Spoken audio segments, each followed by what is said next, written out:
At sa punto pong ito, pag-usapan na natin ang mga pinakabagong update patungkol sa mga programa ng administrasyon dito lamang sa Mr. President on the Go. Una nga po dyan mga kababayan, personal na sinaksihan ni Pangulong Ferdinand R. Marcos Jr.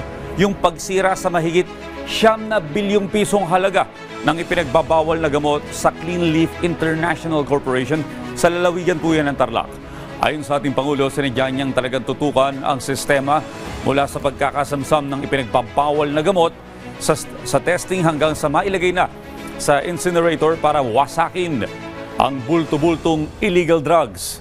Sinabi pa po ng ating Pangulo na siyang makasiguro na walang may pupuslit na mga nasamsam na droga at matitiyak na ito ay sisirain at hindi na may papakalat pa para ibenta. Kumpiyansa naman ng Pangulo na sa init na 700 degrees Celsius na tinupok na ng mga drogang isinalang sa incinerator ay mawawasak na nito yung active ingredients ng ipinagbabawal na gamot na nasamsam. Kabilang na yung tinaguriang floating shabu. 10 oras niya itong nakasalang, maghahantay ng 12 hours para palamigin ng chamber at may check kung napulbos na ba talaga ang nasunog yung shabu.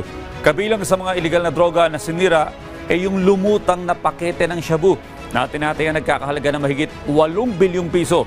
Ang floating shabu ay narecover po kamakailan ng mga lokal na mangingisda sa baybaying dagat ng Zambales, Pangasinan, Ilocos Norte, Ilocos Sur at Cagayan.